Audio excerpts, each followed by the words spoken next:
पूजा और आप देख रहे हैं अलर्ट भारत न्यूज। खबरों पर जाने से पहले एक नजर डालते हैं टॉप हेडलाइंस पर।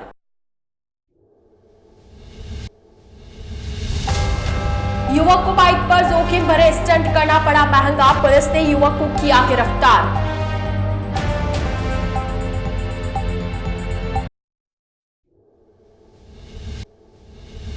दो मासूम बच्चों के साथ मां ने की यह लीला समाप्त, गांव में छाया मातम।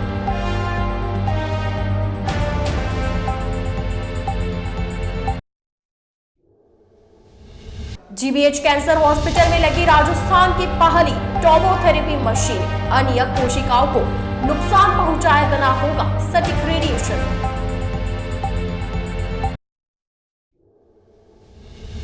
इस्कॉन मंदिर में धूमधाम से मनाया जाएगा जन्माष्टमी महोत्सव, सजेगी झांकियां, पंचामृत फूलों से होगा राधा कृष्ण का अभिषेक। तो ये थी हेडलाइंस और अब खबरें विस्तार से।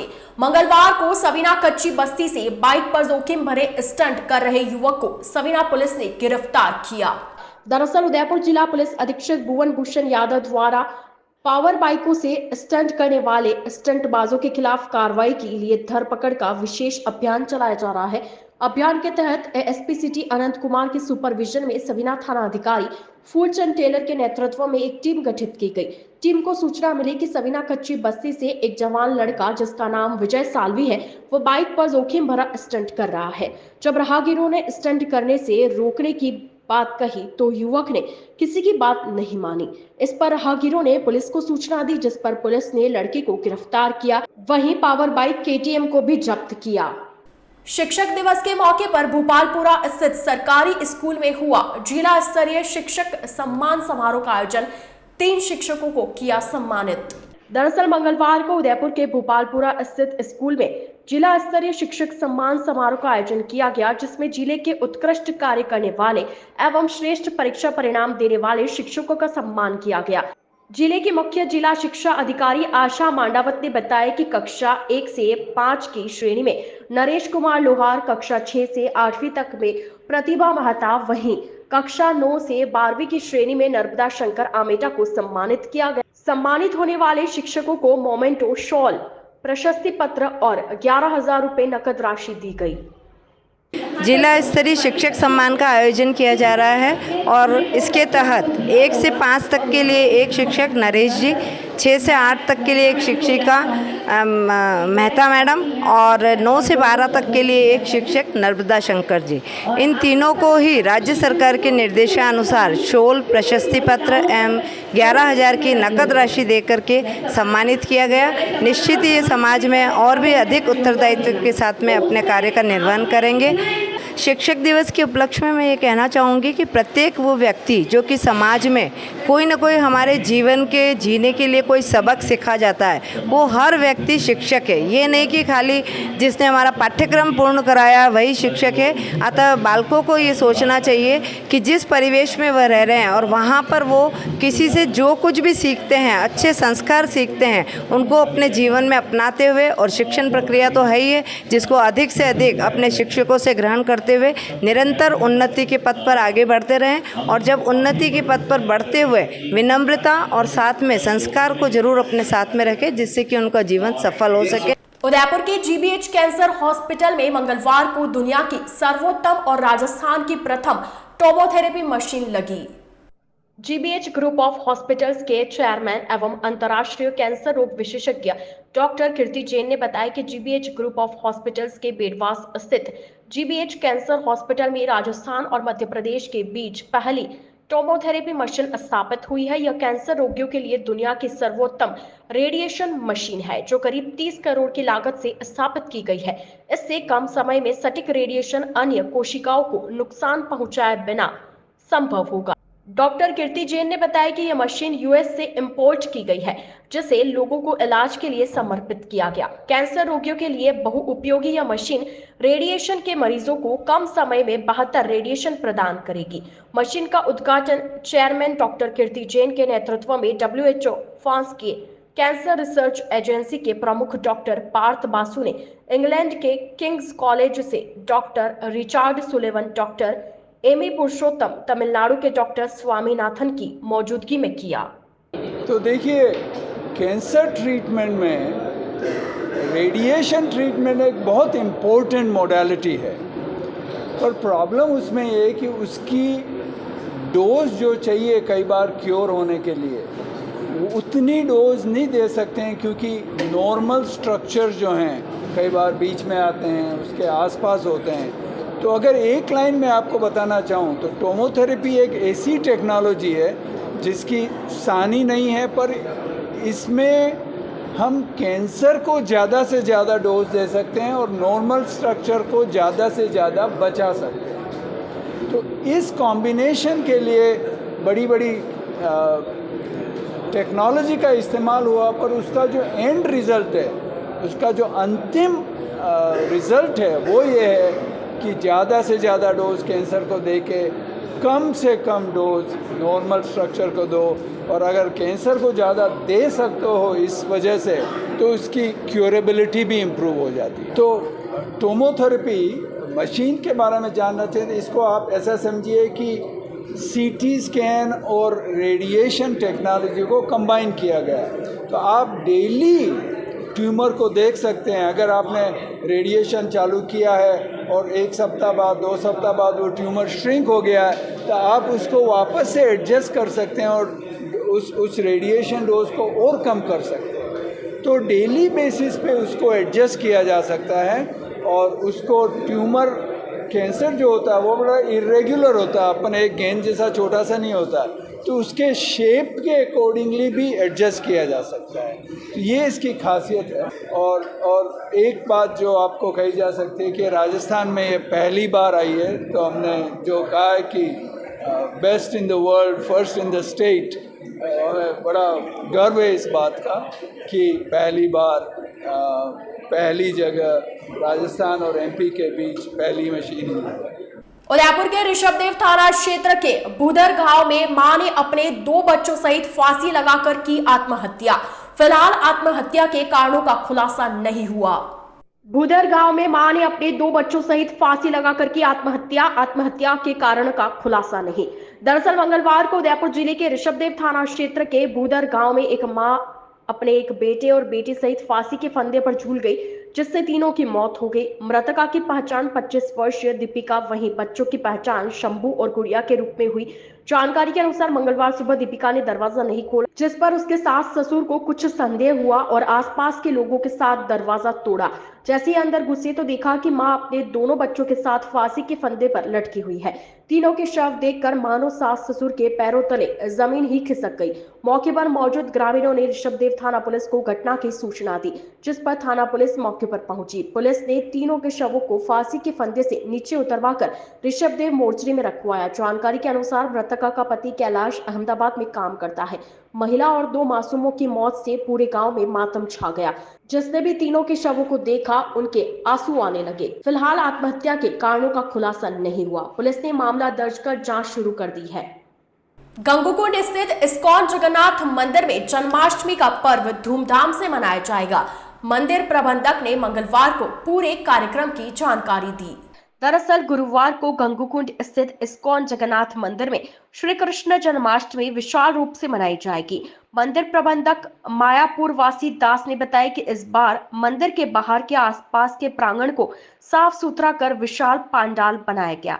वहीं बड़े आकार के मुख्य मंच पर शोभा यात्रा के रूप में लाकर राधा कृष्ण को विराजमान किया जाएगा। रात 8:30 बजे आरती होगी।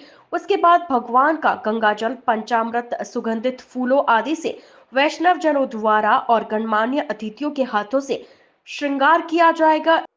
इससे पूर्व 6 बजे कीर्तन, 7 बजे वृंदावन के सार्वभौम प्रभु जी और मुंबई के कुंडल कृष्ण प्रभु द्वारा श्री कृष्ण कथा होगी।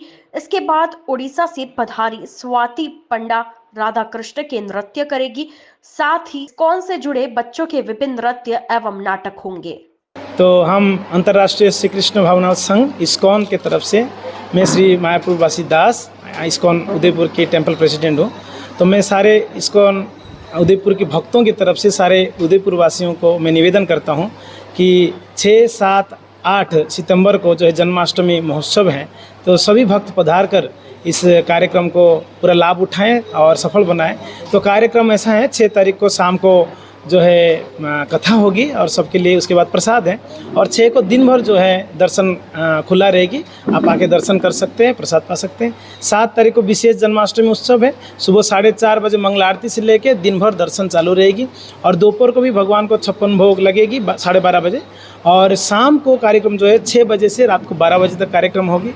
उसमें विभिन्न प्रकार के सांस्कृतिक कार्यक्रम, कीर्तन, कथा और बच्चों के द्वारा फैंसी ड्रेस कंपटीशन इत्यादि होगी, और अंततोगत भगवान का अभिषेक और महाआरती 12:30 बजे रात को होगी, और उसके बाद सबके लिए प्रसाद भी हैं। तो और 8 तारीख को नंदोत्सव है, और उसमें शिल प्रभुपाद जी जो अंतर्राष्ट्रीय श्री कृष्ण भावनाथ संघ इस्कॉन के संस्थापक आचार्य, उनका 127वां जन्मोत्सव है। तो उस उपलक्ष्य पर हम नंदोत्सव मना रहे हैं, तो सभी भक्त उसमें भी भाग ले सकते हैं। सुबह 10 से दोपहर को 1 बजे तक ये कार्यक्रम रहेगा, उसमें भी सांस्कृतिक कार्यक्रम, कथा इत्यादि, और सबके लिए प्रसाद रहेगी। अलर्ट भारत न्यूज के इस बुलेटिन में फिलहाल वक्त हो चला एक छोटे से ब्रेक का। ब्रेक के बाद जल्द हाजिर होंगे, आप बने रहिए अलर्ट भारत न्यूज के साथ।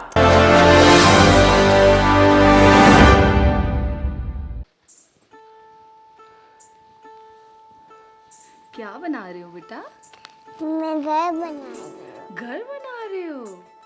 ये क्या बनाया है? गार्डन। गार्डन बनाया है? हाँ मम्मा। अच्छा राजकुमारी जी, और क्या सेवा की जाए राजकुमारी जी? आज तुम्हारी तरह पिज्जा लाओ। अभी पिज्जा ऑर्डर करती हूँ। आप अपने घर के बारे में बता रहे थे। हाँ मम्मा, हमारे खेलने के लिए अलग जगह चाहिए। जो हुक्म मेरे आका। मेरे रूम में इतने सारे खिलौने चाहिए। हाँ राजकुमारी, पर ऐसा घर मिलेगा कहाँ? मिलता है मम्मा, जहाँ तो पापा ने लिया सांची में। ये तो मैं अभी नंबर मनवाती हूँ। ज्ञान ज्योति प्रेरणा निःशुल्क क्लासेस। जी हाँ, आपके उदयपुर में प्रतियोगी परीक्षा की निःशुल्क कोचिंग, BSTC और CET की निःशुल्क कोचिंग, लिमिटेड सीट्स। आज ही रजिस्ट्रेशन करवाएं। संपर्क 9001512227 और 9982340210, 9799423599। तो आज ही आए राजदेव BH कॉलेज, बाल शिक्षा सदन, राता खेत, रामपुरा चौराहे के पहले, उदयपुर।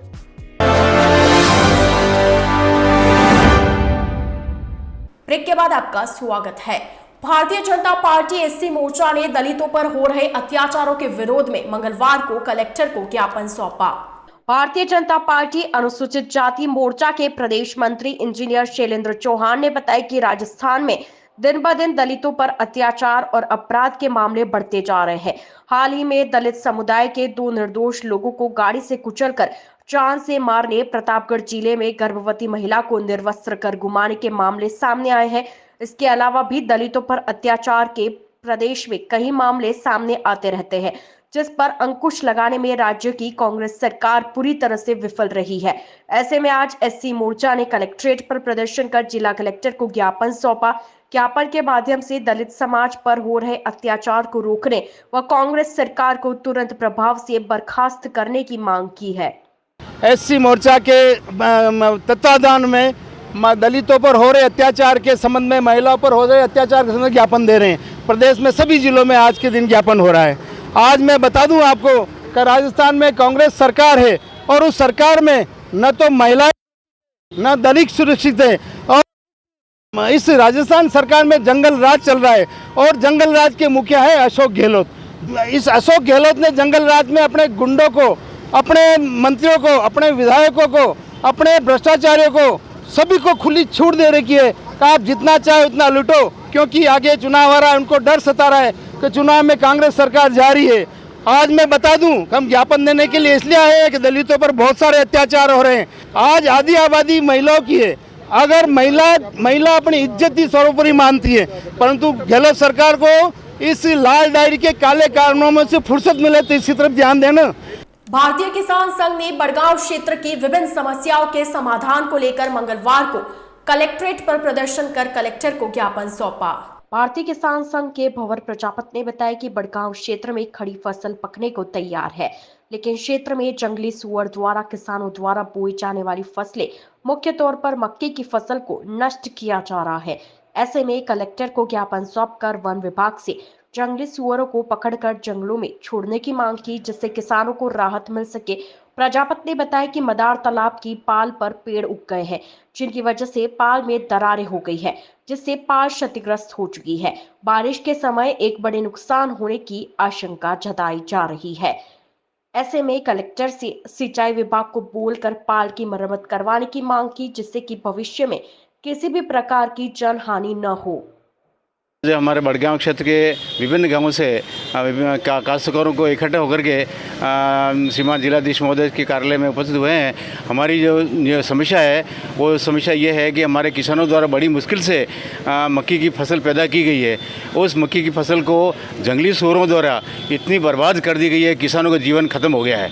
जैसे 5 बीघा की ज़मीन है, उसमें उस काश्तकार ने मक्की बोई है, बड़ी मुश्किल से पैदावार से उसमें निरे गुड़े करके फसल अच्छी पैदा हुई है, और जंगली सूअर आकर के उस किसानों की फसल को रात में ऊपर नीचे करके ख़त्म कर दी गई है। अब किसान इतना दुखी है कि वो अपना जीवन व्यतीत नहीं कर पा रहा है। साथ ही हमारे मदार छोटा और मदार बड़ा तालाब जो पंचायत को सौंपा गया है, वो पंचायत क्षेत्र में सौंपने के बाद में हमारी जो काश्तकार की स्थिति हुई है वो कहने योग्य नहीं, क्योंकि वहाँ पर नहरों की सुविधा नहीं है। नहरें में पानी देते उसमें उसकी रख रखाव की सुविधा भी करने वाला कोई जिम्मेदार व्यक्ति नहीं है। मुख्य समस्या सूअरों को लेके है। किसानों ने फसल बोना बंद कर दिया है।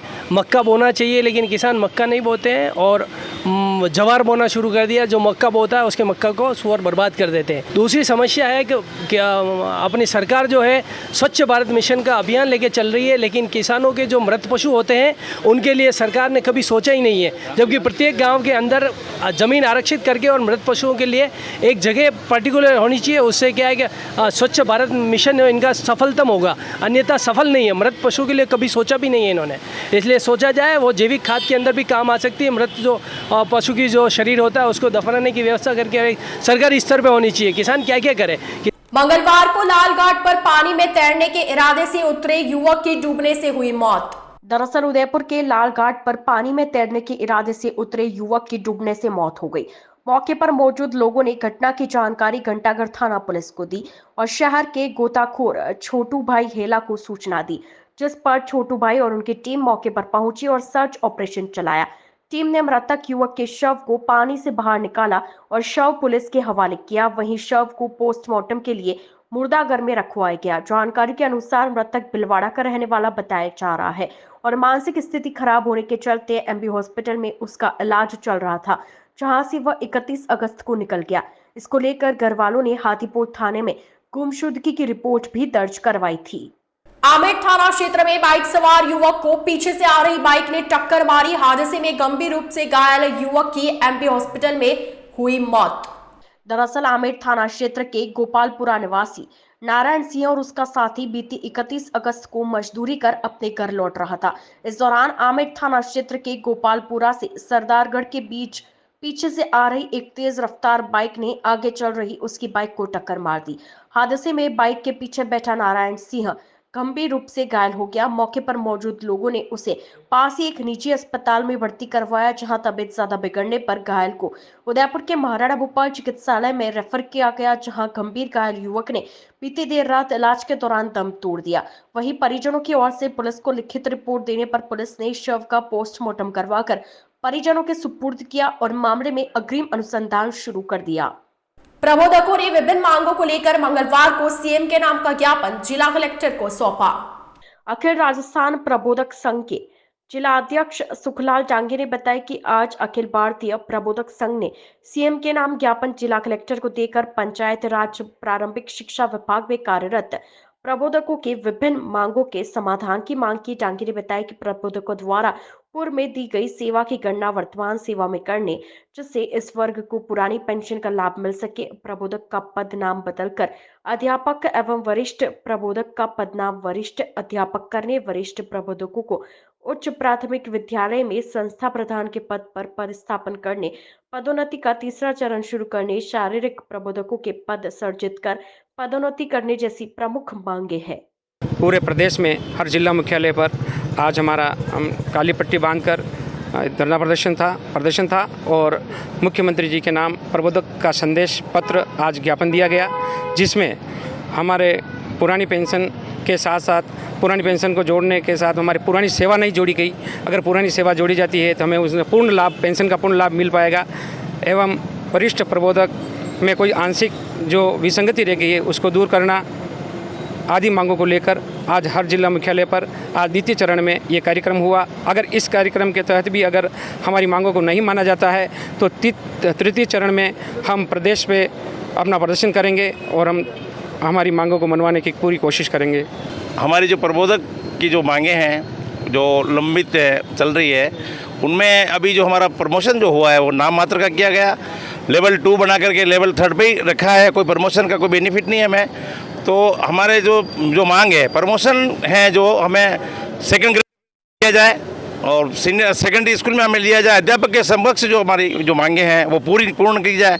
शारीरिक प्रबोधक के जो सर्जित करके जो प्रमोशन देने की जो बात थी वो कोई नहीं दिया गया। हमारी मांगे हैं कि प्रबोधकों की जो लंबित जो मांगे चल रही है उनको समय रहते करें, अन्यथा हम सरकार के खिलाफ बड़ा प्रदर्शन करेंगे।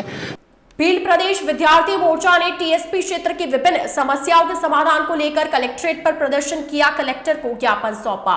भील प्रदेश विद्यार्थी मोर्चा अजय पोड़ात ने बताया कि टीएसपी क्षेत्र में वर्तमान में प्रक्रियाधीन पीटीआई कंप्यूटर अनुदेशक और वरिष्ठ अध्यापक भर्तियों में 35% व 40% बाध्यता को समाप्त करते हुए संपूर्ण रिक्त पदों पर नियुक्ति देने, अध्यापक भर्ती के 4500 पद वापस जोड़ने, फर्स्ट ग्रेड और सेकंड ग्रेड टीचर भर्ती की क्रम से नियुक्ति करवाने की मांग को लेकर सीएम अशोक गहलोत के नाम ज्ञापन जिला कलेक्टर को सौंपा, ताकि टीएसपी क्षेत्र के अभ्यर्थियों और छात्रों को राहत मिल सके। हम सब माननीय मुख्यमंत्री के अशोक गहलोत साहब के नाम पर माननीय कलेक्टर साहब महोदय के माध्यम से बीपीवीएम के भील प्रदेश मोर्चा के बैनर तले ज्ञापन दे रहे हैं, जिसमें हमारी मांग है कि टीएसपी एरिया में जो कंप्यूटर अनुदेशक, वरिष्ठ अध्यापक, पीटीआई जो तमाम भर्तियां अभी जिसमें 35% और 40% की जो न्यूनतम अंक की जो बाध्यता रखी गई है उसको पूरी तरह से समाप्त की जाए और बेरोजगार युवाओं को रोजगार देने का अवसर प्रदान करें। और दूसरी मांग ये है कि अध्यापक भर्ती लेवल 2 में जो पूर्व में प्रस्तावित 31,500 पद थे उसमें से 4500 पद की कटौती की गई थी। तो हमारे सभी युवा साथियों की मांग है कि जो 4500 पदों की जो कटौती की गई थी उनको वापस जोड़ा जाए और नियुक्ति दी जाए। श्री जैन अग्रवाल स्कूल में मंगलवार को शिक्षक दिवस के साथ जन्माष्टमी की धूम देखी गई, बच्चे राधा कृष्ण बनकर पहुंचे। दरअसल मंगलवार को धान मंडी स्थित श्री जैन अग्रवाल बाल मंदिर उच्च माध्यमिक विद्यालय में डॉक्टर सर्वपल्ली राधाकृष्णन के जन्मदिन को शिक्षक दिवस के रूप में मनाया गया। साथ ही भगवान कृष्ण जन्माष्टमी का महोत्सव भी बड़े हर्षोल्लास के साथ मनाया गया। प्रधानाचार्य धर्मनारायण जोशी ने बताया कि शिक्षक दिवस पर स्कूल के समस्त शिक्षकों और कर्मचारियों को प्रबंध समिति एवं शिक्षा समिति द्वारा उपहार देकर सम्मानित किया गया और जन्माष्टमी के अवसर पर छात्र छात्राओं द्वारा मनमोहक नृत्य नाटिका प्रस्तुत की गई। इस दौरान ब्रजमोहन गर्ग, सुरेश जैन, ललित अग्रवाल, तरुण अग्रवाल, विवेक अग्रवाल आदि मौजूद रहे।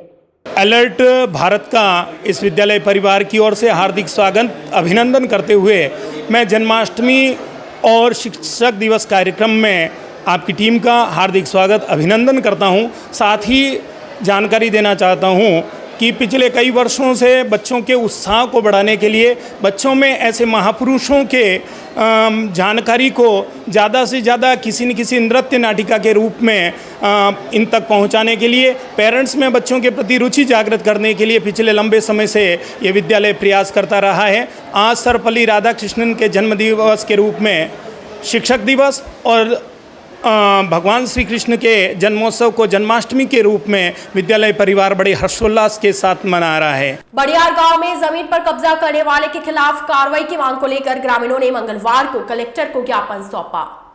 ज्ञापन देने आए लोगों ने बताया कि मावली तहसील के बड़ियार गांव के एक परिवार की पुश्तैनी जमीन पर एक व्यक्ति द्वारा अतिक्रमण किया जा रहा है। पीड़ित ने बताया कि वह गांव की मुख्य जमीन पर लगभग 40 सालों से रह रहा है। गांव का ही फतेह सिंह उस जमीन पर कब्जा करने की नियत से अतिक्रमण कर रहा है। पीड़ित ने आरोप लगाते हुए बताया कि गांव के सरपंच पति रूप सिंह के साथ मिलकर फतेह सिंहपुर में भी 2 बार जमीन को कब्जा करने की कोशिश कर चुका है। पीड़ित ने बताया कि उसकी और उसके परिवार की आर्थिक स्थिति बहुत खराब है और यह जमीन ही उसके जीवन यापन का एकमात्र साधन है। ऐसे में आज कलेक्टर को ज्ञापन सौंपकर आरोपियों पर कार्रवाई करने की मांग की है। वडियार से आया हूँ, मावली के पास में वडियार है और वहाँ पे मैं 40 साल से रह रहा हूँ। हमारा बाप दादा का हाथ का कब्जा है। वहाँ पे 2 बार पहले धड़ा दिया, तीसरी बार यानी फतेह सिंह और रूप सिंह पति है, सरपंच पति है, आना 2 ही आए ना। हमारा सामान हाजी भर लीजिए, आटा बाटा में सोरा सोरी सब बेटा तका। अब माने मारवाड़ी स्थापना में है ये माने खतरा में। हाँ माँ हमारा बेटा भाण बेटा हुक्म ये जगह छीनना चाहता है ये, ठीक है हुक्म। ये आनी बात है माने समस्या है, कोई होने ही नहीं करिया हुक्म। आज कलेक्टर साहब से ज्ञापन दीदो है, वे भी गिरा काम आपस में बैठ के समझ जाओ। आपस में कटे बैठे माने 3 साल वीजा माने रिपोर्ट बर्बाद कर दीदा। वहाँ पे कहीं नहीं है हमारे पास, माने मारवाड़ी संभावना है मारवाड़ी। कौन लोग हैं? ये कई नाम जी फतेह सिंह। जब इन लोगों की बड़ी परेशानी हुई और 5 तारीख को इनका मकान गिरा दिए बडियार मावली, 25 तारीख को। और मावली के पास में गांव है बडियार, गांव है बडियार के रहने वाले ये आदिवासी समुदाय से आते हैं। और वहाँ जो सरपंच पति है रूप सिंह राव और फतेह सिंह, जब पहले एक पर्वत सिंह जी तहसीलदार साहब आए थे मावली में, उन मावली तहसीलदार से मिल करके इन्होंने पूरा षड्यंत्र रचा और कहा कि भाई आपका हाई कोर्ट से नोटिस आया है। तो ये डर गए, डर के मारे वापस तहसील में गए। तहसील वालों ने कहा कि आप जनों ने आपका काम जाने। तो फिर इन लोगों ने उस टाइम में भी मकान गिरा दिए और अब ये 25 तारीख को भी इनके मकान गिरा दिए। हमारी समाज सारी इकट्ठी हुई। हमारे समाज के लोगों ने कहा कि भाई इस 232 आराजी नंबर में 42-43 लोग बैठे हुए हैं, किसी को तो नहीं हटाया, बाकी 3 लोगों को क्यों हटाया। और अतिक्रमण दूसरे जो लोग हटाने की जो बात कर रहे हैं उनको कहें कि ये ऐसा नहीं करें। और हम अगर ऐसा इन्होंने किया है, हकीकत में कह रहा हूँ, मैं समाज का अध्यक्ष हूँ, और ज़्यादा अगर इन्होंने किया तो अभी इलेक्शन आ रहे हैं, इस इलेक्शन में माहौल ख़राब कर दूंगा मैं अभी बिल्कुल मैं करने जा रहा हूँ। समाज को इकट्ठी करके बोल दूंगा कि जो लोग ऐसे इस सरकार में रहते हुए इस सरकार का दुरुपयोग करके ने हमारे आदिवासी लोगों को दखल कर दे रहे हैं, तो अगर नहीं ये समय पे हमारी इस व्यवस्था नहीं की तो हम आगे का स्टेप जो उठाएंगे वो बहुत बड़ा कदम उठाएंगे। तो अलर्ट भारत न्यूज के इस बुलेटिन में फिलहाल के लिए इतना ही। अब दीजिए इजाजत पूजा को और आप बने रहिए अलर्ट भारत न्यूज के साथ। नमस्कार। राजस्थान जाना जाता है अपनी शुद्ध मेहमान नवाजी और राजस्थानी ठाट के लिए। उसी शुद्धता का प्रतीक वैदेही फूड प्लाजा, जहां सब डिशेस बनी होती है शुद्ध मूंगफली तेल से और सब मिठाइयाँ शुद्ध देसी घी से। उदयपुर की गलियों में घूमना भी है और खाने का लुत्फ भी उठाना है, तो इधर उधर नहीं, सिर्फ वैदेही फूड प्लाजा ही आना है। Welcome back to Udaipur uncle, चलिए घर चलते हैं। अरे घर जाने से पहले वैदेही फूड प्लाजा चलो, इतने दिन हो गए वो स्वाद भूल ही नहीं पाया। Vaidehi food plaza, Ayurveda circle, Rana ji चौराया।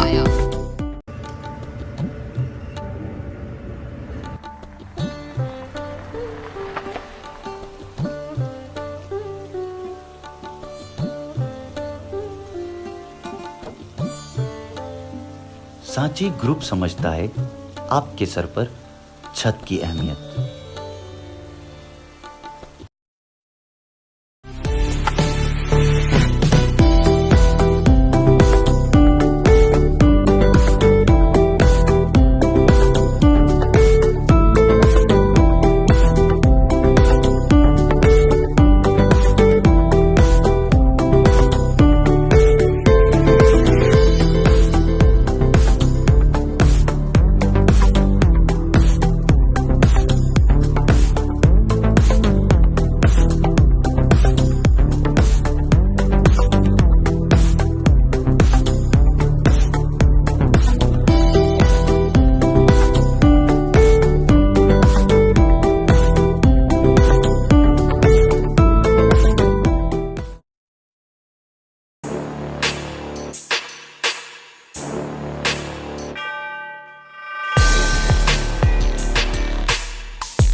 Vastu cycle store, address F12 opposite income tax office, subsidy centre, Udaipur.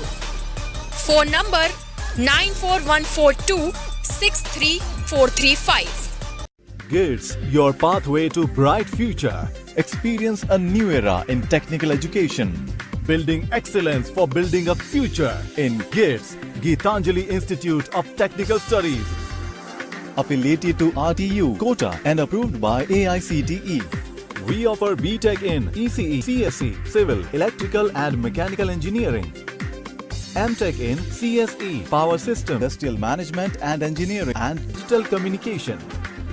Professional courses like MBA with specializations in marketing, finance, HR, IT. GITS also offers MCA. GITS, an ISO 9001-2008 certified institute, is located at Airport Road, Dabok, Udaipur, Rajasthan. Call 9414-165-137. Email admission@gits.ac.in or log on to gits.ac.in.